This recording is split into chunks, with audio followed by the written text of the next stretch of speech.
గురుగారు ఆ రోజు అంటే టైం ఎప్పటి నుంచి ఎప్పటి వరకు ఉండొచ్చు అంటారు? ఏంటి అసలు? అంటే ఈ చంద్రగ్రహణము రాత్రి 9:57 ప్రారంభమవుతుంది. హ్మ్. రాత్రి 9:57 ప్రారంభమై రాత్రి మోక్షకాలం.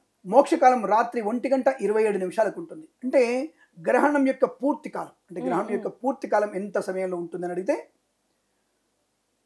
3:10 వరకు ఉంటుంది. అంటే టోటల్ గ్రహణం యొక్క ప్రమాణం 3:10 వరకు ఉంది కాబట్టి ఇది పూర్వాభాద్ర నక్షత్రంలో కుంభరాశిలో పడుతుంది.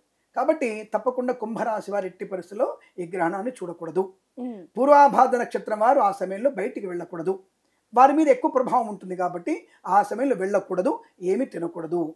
అంటే 9:57 నుంచి 1:27 మధ్య కాలంలో తప్పకుండా మీరు చాలా జాగ్రత్తగా ఉండాల్సిన అవసరంగా చెప్పబడుతోంది. అంటే ఎటువంటి జాగ్రత్తలు తీసుకోవాలి అని అడిగితే ముందుగా గ్రహణానికి కనీసం తక్కువలో తక్కువ 8 గంటల ముందు, హ్మ్. అంటే రాత్రి 9 గంటల కంటే 8 గంటలు మనకు ముందు నుంచి మీరు ఎట్టి పరిస్థితుల్లో కూడా మీరు ఏమీ తినకూడదు. అంటే మంచిని కూడా తాగకూడదు నిజం చెప్పాలంటే. అంటే పూర్తిగా ఉపోషణము, నక్తము, నిరాహార దీక్ష చేయాల్సిందే. ఈ రాశి వాళ్ళు ఒక్కరే ఉండాలి. అంటే ఈ రాశి వాళ్ళు తప్పకుండా చేయాలి.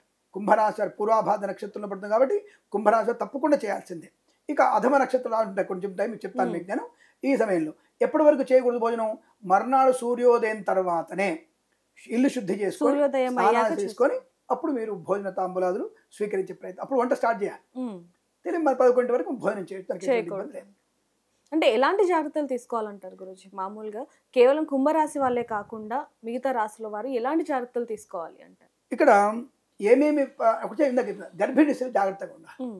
అంటే గ్రహణం ముర్రి దీనివల్ల వస్తుంది చెప్పలేదు.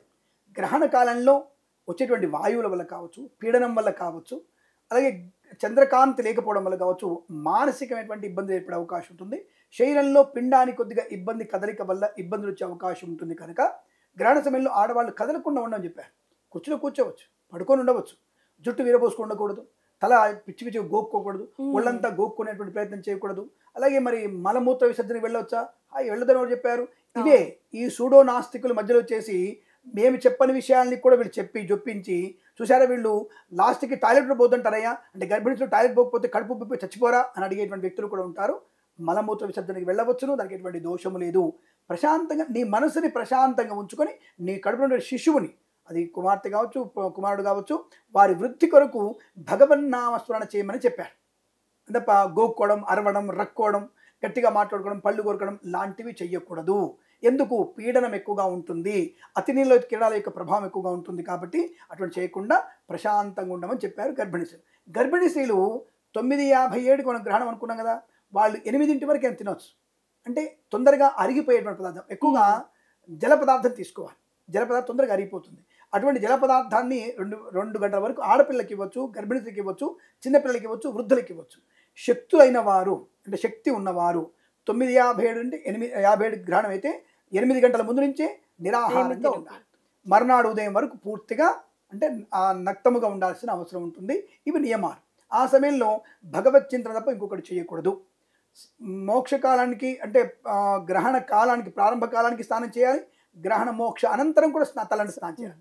తలంటి స్నానం చేసే మనం చేసుకోవాలి. మరి దర్భ లాంటివి పెడతారు గురుగారు, వాటి అంటే ఈ దర్భకి బలమైనటువంటి బలం ఎక్కువగా ఉంటుంది. అంటే అతి నీలలోహిత కిరణాలను కానీ నెగిటివ్ పీడనాన్ని కానీ తట్టుకోగలిగే శక్తి గ్రహణ సమయంలో దర్భకి ఎక్కువగా ఉంటుంది. బంగారానికి దర్భకి ఎక్కువ ఉంటుంది.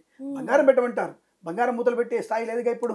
కాబట్టి దర్భల్ని పెట్టడం వల్ల ఈ పదార్థాలు ఏవైనా సరే మనవి జల పదార్థాలు కానీ నిల్వ చేసుకున్న పదార్థాలు కానీ పవిత్రంగా ఉంటాయి. వాటిలో ఎటువంటి ఇబ్బందికారక గ్రహణ కాంతి కిరణాల ప్రసారం అవ్వని భావంతో దర్భలు పెట్టుకోవడం ఆచారంగా చెప్పబడుతుంది. దర్భలు మేము పెట్టుకోవడం చాలా మంచిది, ఇది విశేషం. ఆ పదార్థాలని కూడా మనం అంటే సూర్యగ్రహణం, చంద్రగ్రహణం ముందు ఏవైతే పదార్థాలు ఉంటాయో ఆహార పదార్థాలు వాటిని కూడా పడేయాలి అంటారు. అది ఎంతవరకు నిజం అంటారు? మనము నిల్వ పచ్చళ్ళు లాంటివి అలాంటివి తప్ప అన్నం వండుకోమని చెప్పలేదు. 8 గంటల ముందే వద్దని చెప్తున్నాం కదా. కాబట్టి గ్రహణ సమయంలో అన్నం వండుకునే ప్రయత్నం చేయకూడదు. ఒకవేళ ఉన్న పిల్లలకి అందరికీ 2 గంటల ముందు పెట్టేసేయాలి తప్ప గిన్నెలలో అన్నం వండి పెట్టకూడదు. అన్నం వెంటనే పాచిపోతుంది, అది పాయిజన్ అయ్యే అవకాశం ఉంటుంది. కాబట్టి అటువంటి సమయంలో అన్నం వండరు ఎవరు కూడా. కాబట్టి నిల్వ పచ్చళ్ళు ఉన్నప్పుడు, నిల్వ పచ్చడి, మామిడికాయ పచ్చళ్ళు, చింతకాయ పచ్చళ్ళు, దానిపైన దర్భ పెడితే ఈ కాంతి ప్రభావం పడదు కాబట్టి పచ్చళ్ళు పాడవకుండా ఉంటాయనేటువంటి భావనతో చెప్పబడింది. అలా పెట్టుకోవడం వల్ల మంచి ఎనర్జీ ఉంటుంది. మాకైతే మేము నా వయసు 50 సంవత్సరాలు, నేను పుట్టినప్పటి నుంచి మా అమ్మగారు చెప్తున్నటువంటి విషయంలో మా అమ్మగారు చేశారు, మా అమ్మమ్మ గారు చేశారు, నానమ్మ గారు చేశారు, అందరం చేశాం కాబట్టి మేము అలాగే ఫాలో అవుతున్నాం. మేము అలాగే బాగానే ఉన్నాం. పాటిస్తున్నాం. మేము పాటిస్తున్నాం, బాగున్నాం. పాటించిన వారు బాగున్నారు లేదా మాకు అనవసరం, మేము చూడలేదు దాని గురించి. కాబట్టి చేయమని పెద్దవాళ్ళు చెప్పారు. అదేం పెద్దగా శాస్త్రం కూడా చెప్తుంది, కొండనెత్తుకునే సైన్స్ కూడా. బరువు కాదుగా. అవును. కాబట్టి పెద్దవాళ్ళు చెప్పారు, దాన్ని ఫాలో అవుతున్నాం. దానివల్ల మేము బాగానే ఉన్నాము.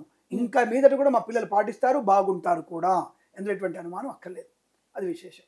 నిజంగానే గురుగారు చాలా తెలియని విషయాలను కూడా మాకు చాలా చక్కగా వివరించారు. ధన్యవాదాలు. అఖండ ఐశ్వర్యమస్తు. నమస్కారం. For more videos like this, subscribe Big TV channel.